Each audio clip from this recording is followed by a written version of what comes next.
Hey everyone, we are live on the Whippet Wonders Facebook page. I think that's where we're live. I'm hoping that's where we're live. Today we're enjoying the sun today. The sun is out here in Lincoln in the UK and we are enjoying the sun. Arkle has been sunbathing, as I expect many Whippets may be doing today. So today I'm talking live about recall and being a better teammate for your Whippet so they are more likely to listen to you when they're off the lead and you need them to come back. So if you're watching this live, you can ask me any questions, comment as you go along. Comments should pop up for me. Sometimes they do, sometimes they don't. I will keep an eye. I'm trying to keep an eye on 2 devices. My second device doesn't even think I'm live, so that is helpful. But if you are here, feel free to say hi.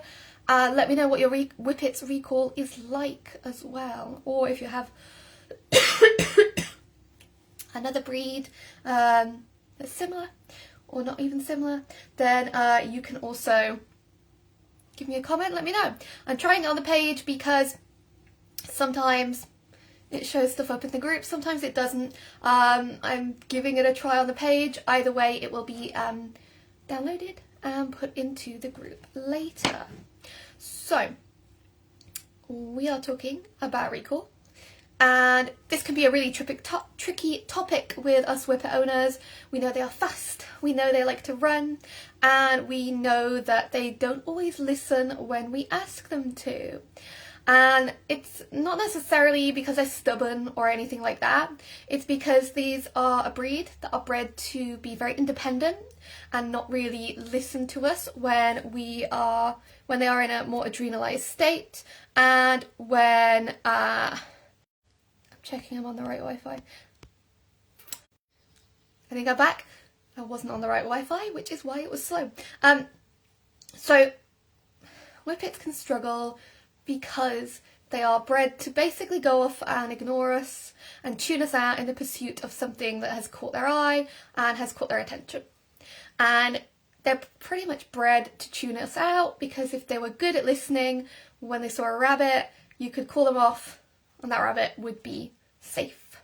And that would have made them very unskilled, unhelpful hunters when they were being bred and developed. So we know they like to go off and run and chase. What can we do about the fact they like to ignore us and go off running and chasing?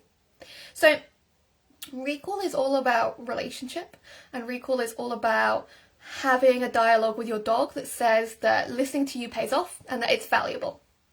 Because if it isn't valuable to listen to you, you are just the fun police. And if you are the fun police, who wants to listen to the fun police, like, really frankly? If you are the fun police, they're not going to listen. What we want you to be is a better teammate. We want you to be someone worth listening to, and we want you to be someone of value.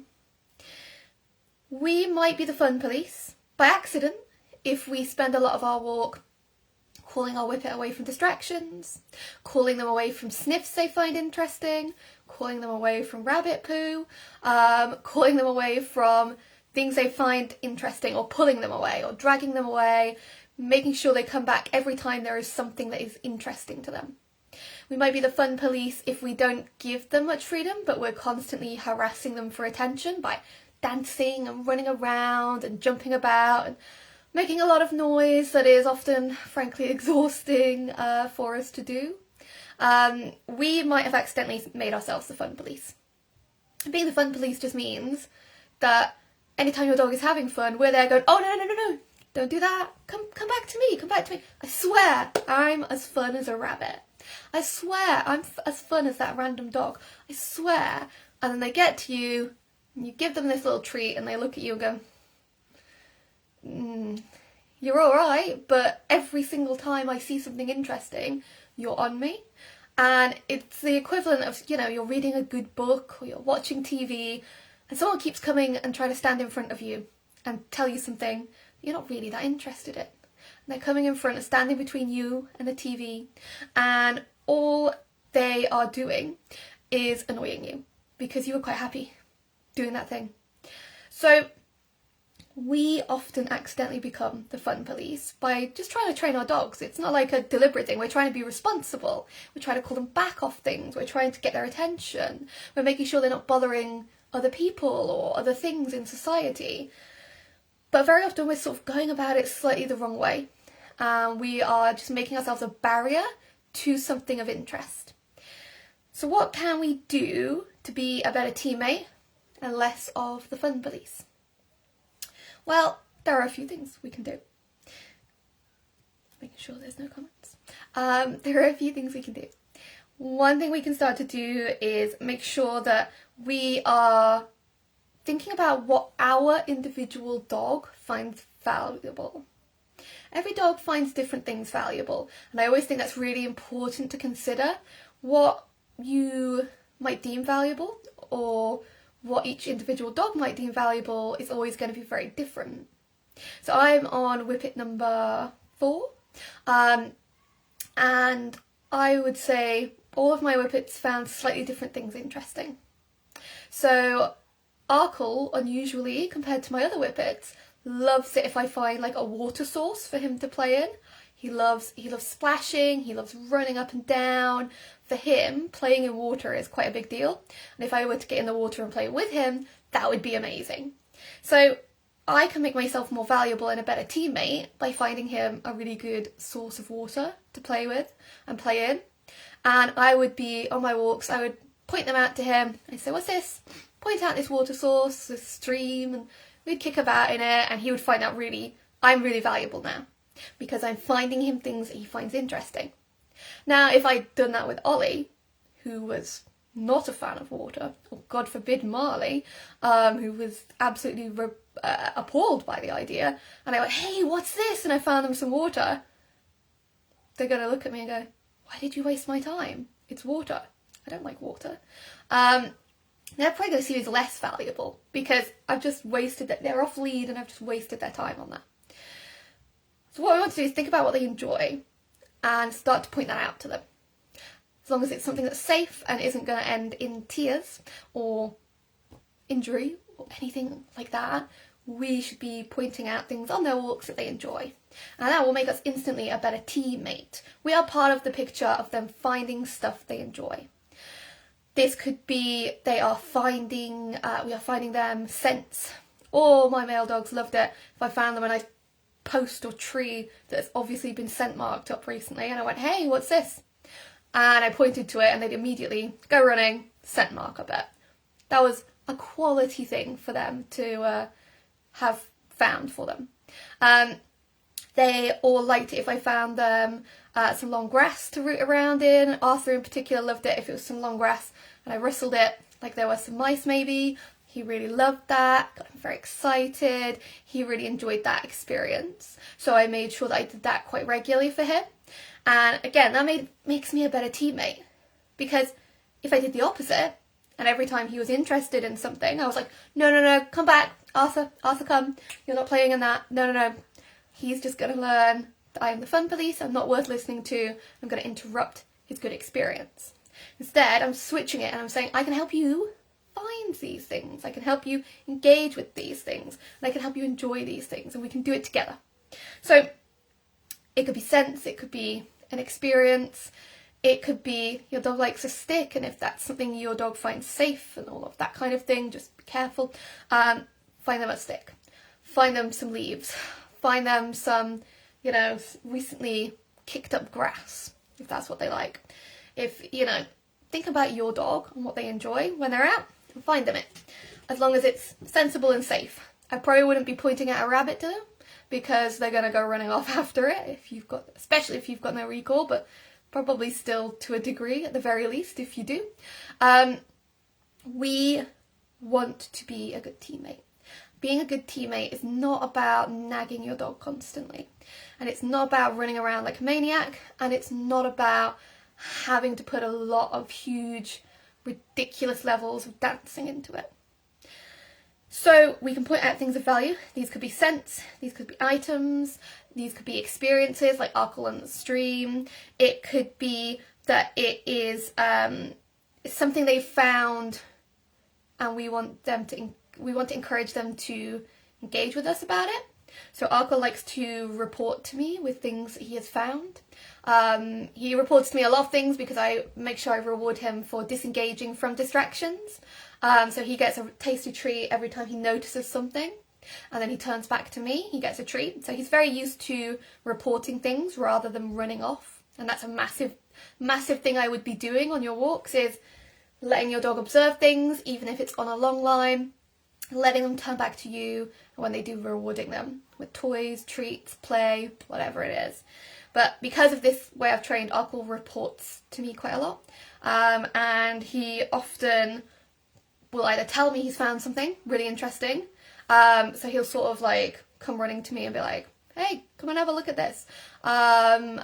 Which is, you know, probably doesn't say that, but he sort of runs to me and sort of nudges me, and I have to go follow him, and he will usually be like, look, I found this dead thing. And I'll be like, wow, I love that dead thing.